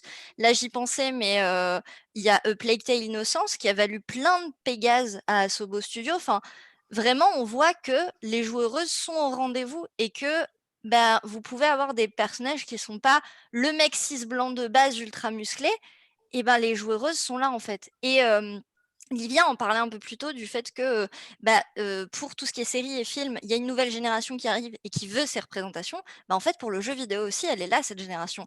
Et il y a un moment, elle va remarquer la dissonance entre ce qu'on va lui proposer sur ses services de SVOD et ce que nous, on va leur proposer dans l'univers vidéoludique. Et vu qu'elles sont déjà au rendez-vous sur les séries, autant leur offrir un espace aussi dans nos jeux vidéo. On sait qu'elles seront au rendez-vous et vous aurez peut-être une petite communauté qui va râler, mais par rapport à ce que ça va être comme succès et ce que ça va apporter à l'industrie et aux personnes qui vont se sentir représentées, c'est pas grand-chose en fait. Et ça vaut bien plus le coup de miser sur ces personnes-là qui ont envie de se voir représentées que de miser sur la petite minorité qui va continuer de râler dans son coin. Elle a toujours râlé de tout temps, donc laissons-la râler et faisons du marketing centré sur les personnes minorisées. Exactement, bien dit. Et c'est vrai que voilà, il y a un enjeu aussi de transparence au niveau communication, marketing, sur ces enjeux de diversité et d'inclusion. Et il y a aussi l'enjeu de se dire, OK, on n'est pas encore totalement inclusif, mais on travaille dessus. Et il faut en effet faire attention, par contre, quand on communique à ce qu'on appelle le diversity washing.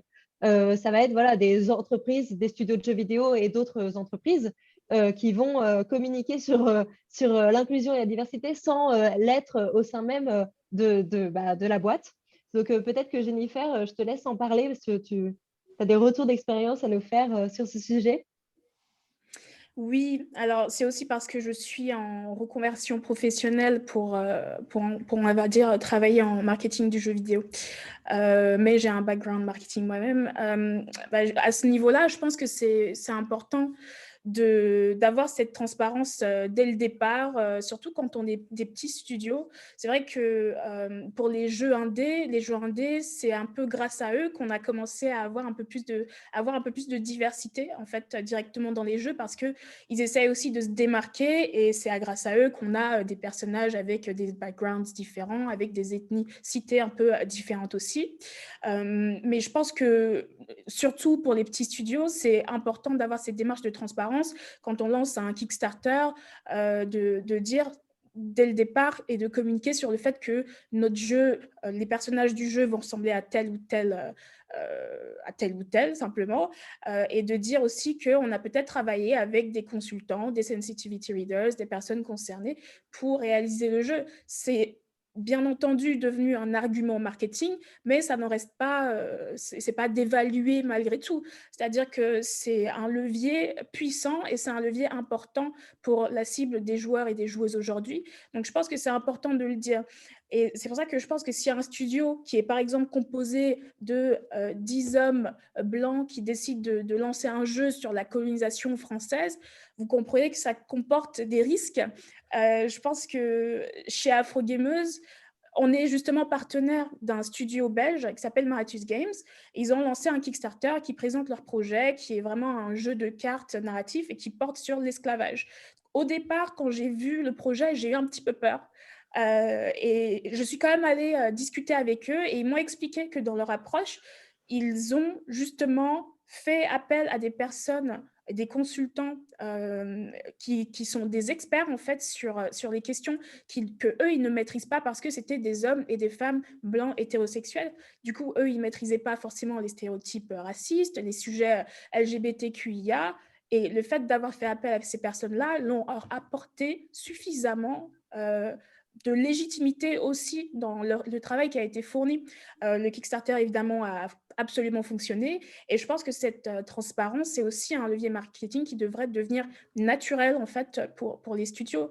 Et honnêtement, si un petit studio comme Marathus Games a pu réussir à le faire et a pu mettre les moyens pour investir, aller consulter des spécialistes là-dessus, tous les studios le peuvent. À partir du moment où on trouve un petit peu d'argent pour investir là-dessus, le retour n'en est que meilleur. On le voit parce que les bénéfices qui sont engrangés par la suite, lorsque le jeu est produit, parce que les personnes se sentent incluses et elles se sentent adressées, la valeur ajoutée, elle est clairement là. Donc oui, j'ai envie de dire, encore une fois, peut-être la dernière, allez voir les personnes concernées. Complètement. Merci beaucoup, Jennifer. On arrive à la fin de ce webinaire. Je vais laisser Judith conclure, mais en tout cas, un grand merci à toutes et à tous de nous avoir suivis. Et puis, vous trouverez le webinaire en replay. Judith, je te laisse la parole. Oui, bah, écoute, je ne pouvais pas dire mieux. Merci à tous les intervenants et puis merci à tous les participants aussi d'être restés avec nous jusqu'au bout. Je voulais dire qu'on avait une absente ce soir, Mélissa, qui est experte en neurosciences et en expérience utilisateur chez Ubisoft à Montréal, qui devait participer. Elle est souffrante et je voulais juste lui passer le message qu'on pense à elle parce qu'elle nous a bien aidé sur la préparation également et sa contribution sera dans la synthèse qu'on vous fera parvenir. Et en conclusion, j'aimerais vous reparler à nouveau ce que disait Mika au début du cercle vertueux de la diversité. Vous avez vu qu'on était pas mal d'intervenants différents avec des profils, des parcours différents et des rôles différents aussi. Mais c'était pas par hasard parce que pour une vraie inclusion dans les jeux vidéo, il faut s'assurer de la diversité et de la sensibilisation des équipes qui composent les studios. C'est pour ça que Thomas, côté Madbox, et moi étions là au niveau RH, parce qu'il faut travailler en équipe. C'est un vrai travail d'équipe, une volonté aussi, une volonté de la direction d'avancer sur ces sujets. Donc on en est persuadé, c'est des bonnes pratiques qui va créer un cercle vertueux ensuite pour les jeux. Éviter les caricatures dans les jeux, ça passe par les équipes concernées qui sont éclairées sur ces sujets d'inclusion et de diversité. Donc, comme je disais, on va faire une synthèse écrite de cette table ronde parce qu'on est conscient que c'était dense, il y a beaucoup de choses qui ont été dites. On a encore plein d'autres choses à vous partager. Donc, Zoé a travaillé notamment sur une bibliographie. Donc, vous aurez tout un tas de ressources pour continuer à creuser. Et la vidéo, donc l'heure et demie de vidéo de cette table ronde sera disponible sur la chaîne YouTube de Diversides. Voilà, donc on vous remercie tous de nous avoir suivis. À bientôt. On espère que c'était inspirant pour vous. Et n'hésitez pas à nous contacter les uns ou les autres si vous avez besoin d'échanger encore sur ces sujets. Et si vous avez des feedbacks, on sera ravis. Voilà, merci beaucoup. Merci beaucoup. Merci. Au revoir. Merci. Bonne soirée. Bonne soirée à tout le monde.